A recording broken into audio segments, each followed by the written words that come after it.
Quand on respecte les dernières volontés de nos parents avant qu'ils ne décèdent, ils veillent toujours sur nous.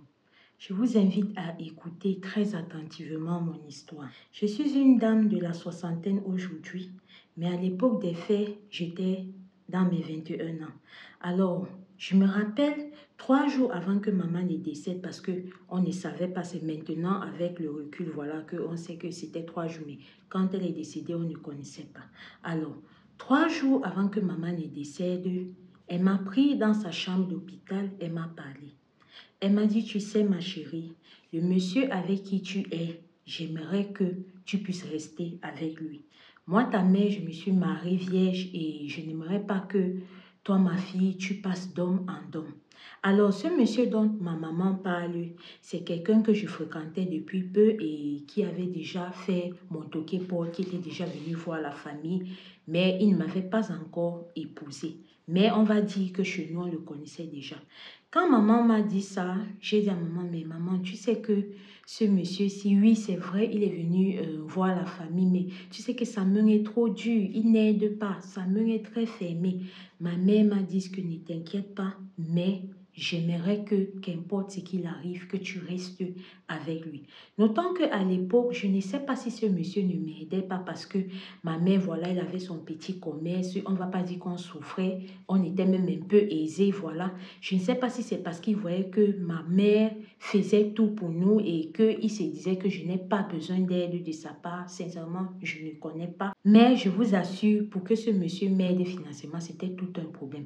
Alors, travaillant souvent avec ma mère quand je rentrais de l'école pour aller l'aider à vendre au marché parce que maman était commerçante, comme je vous expliquais, quand elle était sur son lit d'hôpital, elle m'a dit cela et 3 jours plus tard, elle est partie.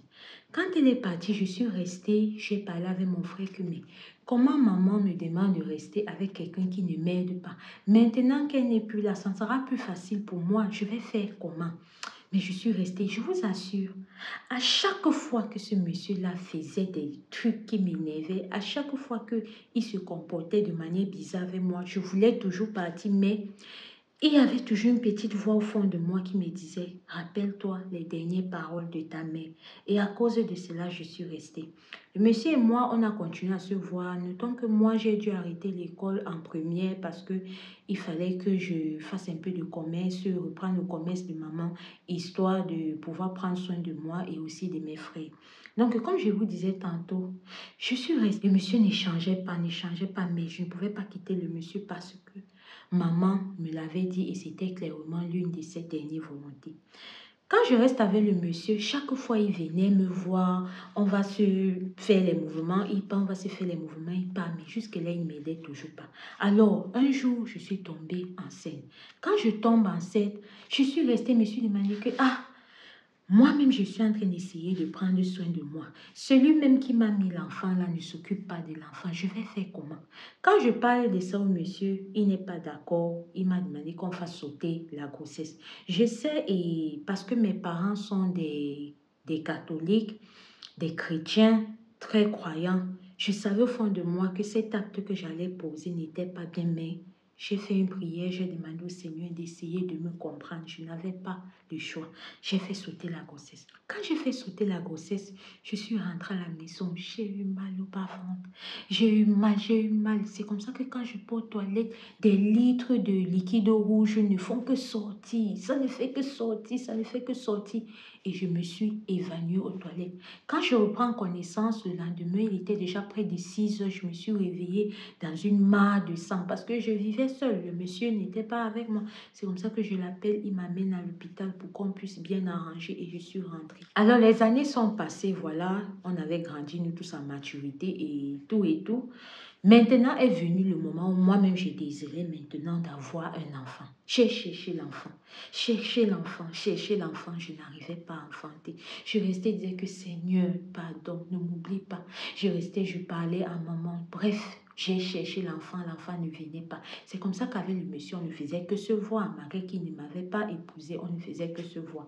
Un jour, je me sentais mal, on s'en va chez le docteur. Après des examens, le docteur fait comprendre au monsieur que je suis enceinte. Je vous assure, imaginez ma joie parce que j'avais tellement cherché l'enfant. J'avais tellement cherché l'enfant, mais je n'arrivais pas. C'est comme ça que j'ai eu mon premier garçon. Et ensuite, j'ai eu le deuxième, j'ai eu le troisième, parce qu'avec ce monsieur, on a eu trois garçons. Et malgré tout ça, il ne m'avait pas toujours épousée. Alors, quand j'ai eu ces garçons-là, je vous assure, malgré que je n'ai pas eu la grâce du mariage, je pense que je suis une dame comblée aujourd'hui. Et je vous assure que tellement j'ai une santé de fer que le seul problème de santé que j'ai eu dans ma vie, c'était quand j'avais fait sauter la grossesse. Mais à part de ça, même palu léger, même les maux de tête, je n'ai plus jamais eu. Je ne sais pas si c'est à cause de ça que maman insistait que je reste avec le monsieur, mais laissez-moi vous dire, parmi les trois enfants que j'ai eus, il y a un qui est devenu comptable, il y a l'autre qui est devenu ingénieur et il y a l'autre qui est devenu avocat. Mes enfants aujourd'hui se sont mariés, ils sont dans des foyers sains, ils m'ont donné énormément de petits enfants. Je vous assure, quand je regarde mes enfants, je vois tout ce que j'ai vécu parce que le monsieur là était tellement radin, il ne me donnait rien, il s'occupait comme ça là de moi et des enfants, il ne faisait pas. La seule chose avec laquelle il pouvait nous aider de temps en temps, c'était que comme il était un fonctionnaire, quand je m'en vais à l'hôpital avec les enfants, voilà, son assurance juste couvre ça, mais rien d'autre. Le manger des enfants, l'école des enfants, tout ça, j'ai pris sur moi. Mais quand je regarde ce que mes enfants sont devenus aujourd'hui, tous mes enfants ont extrêmement réussi dans leur vie. Et moi-même, par le passé déjà, quand j'avais repris le commerce de maman, j'ai pu épargner un peu d'argent. Je me suis pris un lopin de terre et c'est comme ça que j'ai pu me construire une petite maison. Donc au jour d'aujourd'hui, moi qui vraiment n'avais rien pour me retrouver là, je me retrouve là. Donc je tenais à partager cette histoire, histoire de faire comprendre à nos sœurs que si vous traversez des moments qui sont difficiles, il y a toujours une fin. Si vous avez des parents qui vous donnent leur dernière volonté, faites l'effort de retenir cela et d'appliquer ce qu'ils vous ont dit.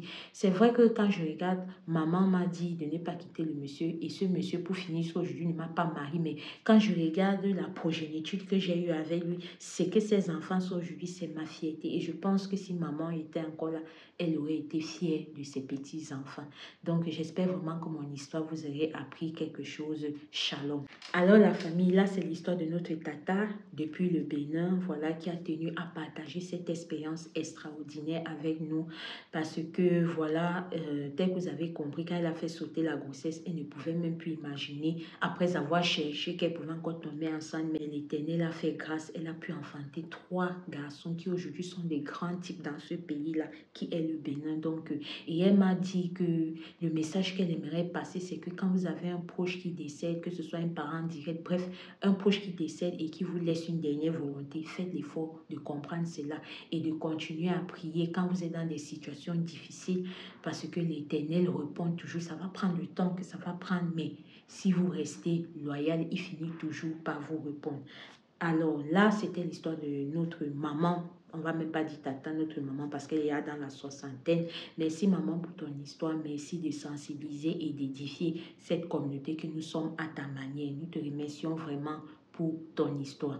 Si vous aussi, vous avez des histoires, qu'elles soient vraies, et même si elles ne sont pas mystiques, mais vraies, que vous pensez que ça peut sensibiliser, ça peut aider votre prochain, entrez, écrivez-nous sur notre numéro WhatsApp et ensemble, on va se mettre d'accord sur comment est-ce que vous voulez que je puisse raconter votre histoire. Ce que vous allez dire, on va faire. Si vous voulez que je mette vos audios, je mets. Si vous voulez que je raconte, je vais raconter. Donc, la famille, je vais arrêter cette vidéo-ci en vous disant d'être prudent, de prier sans cesse parce que le dehors est miné. Quant à moi, je vous dis à très bientôt pour une prochaine vidéo ici sur notre chaîne principale, Alicia Lotus. Si ça ne vous dérange pas, je me suis lancée depuis peu sur Facebook et j'aurai besoin de votre support. Là-bas, mon nom aussi, c'est Alicia Lotus. Laissez-moi un abonnement. Regardez aussi mes vidéos de temps en temps quand vous pouvez là-bas pour que ça puisse m'aider. Voilà. Ceux qui vont se prêter à ce jeu-là, je vous remercie. Que l'Éternel vous le rende au centuple. Merci, au revoir. Prenez soin de vous.